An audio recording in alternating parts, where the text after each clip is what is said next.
The best thing about colleges nowadays is that they're never just about studies.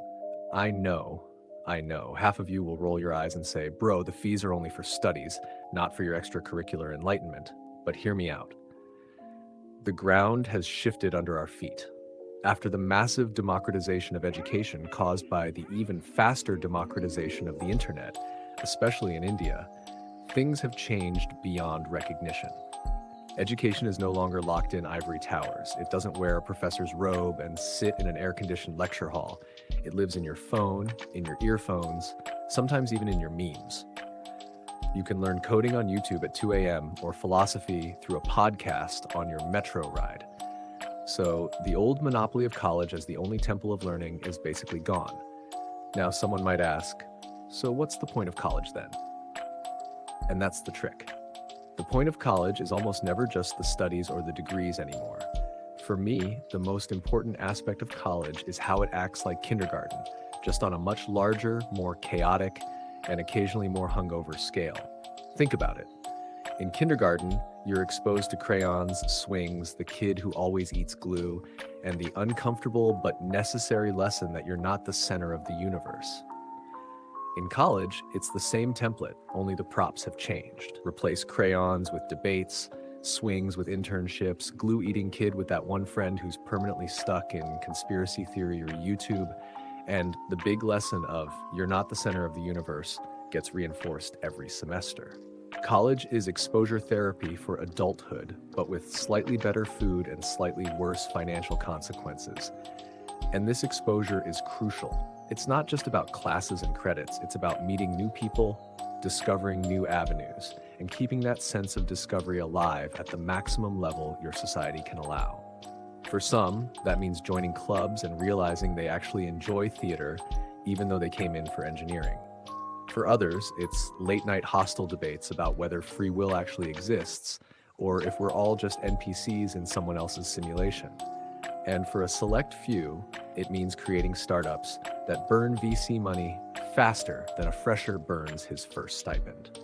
At its core, college is this magical transition space where a wild, playful boy or girl gradually morphs into a somewhat responsible, occasionally caring adult. And the gradually part is important, because nobody wakes up on graduation day with an automatic update patch that installs adulthood.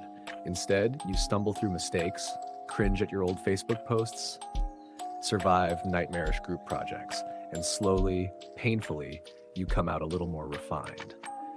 The awkwardness is part of the curriculum, whether anyone tells you or not. Now let's talk about this new generation coming up. Their push for diversity, equity, and inclusion, what some are starting to call DEI, is actually pretty revolutionary. It might look like corporate jargon to some, but for these kids, it's becoming almost cultural oxygen. Because here's the deal. If adults keep fighting their endless quarrels, the next generation might just solve it in the most passive-aggressive way possible, by refusing to contribute to society at all. Imagine an entire generation ghosting capitalism like it's a bad Tinder date. That possibility is both terrifying and hilarious, and colleges are the first labs where you can see this shift happening. As a millennial, a phrase that already makes me feel old but whatever, I see this clearly, and honestly, I'm kind of immune to the usual generational guilt trips. My leanings are more towards the left, but not in the stop all tech now to save the planet dramatic way. More like, stop companies now before the billionaires turn into Greek gods with private space empires kind of way. Which, yes, is hypocritical of me, because if by some twist of fate I become successful one day, I'd probably be pointing fingers at both the pharaohs and the beggars of this world. That's how you know you've made it. You start creating rifts instead of solving them. The hypocrisy is funny if you zoom out. Everyone wants justice, but nobody wants to give up Wi-Fi.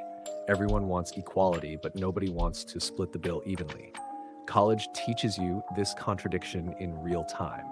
You'll fight passionately about socialism in the classroom, then bargain shamelessly with your cab driver on the way home. That's education too. It's just not on the syllabus. So yeah, that's why I say the point of college isn't the textbooks or the degrees. It's about the exposure, the contradictions, the awkward transitions, the messy debates, and the slow but steady transformation of people. It's the kindergarten of adulthood, Except instead of nap time, you have semester exams. And instead of coloring outside the lines, you're trying to figure out whether your professor's surprise quiz is a war crime. And maybe that's enough. Maybe the role of college in this age of YouTube tutorials and online courses is just to make us human in a structured chaos kind of way. To remind us that being educated isn't the same as being employable, and that both of those aren't the same as being a decent person.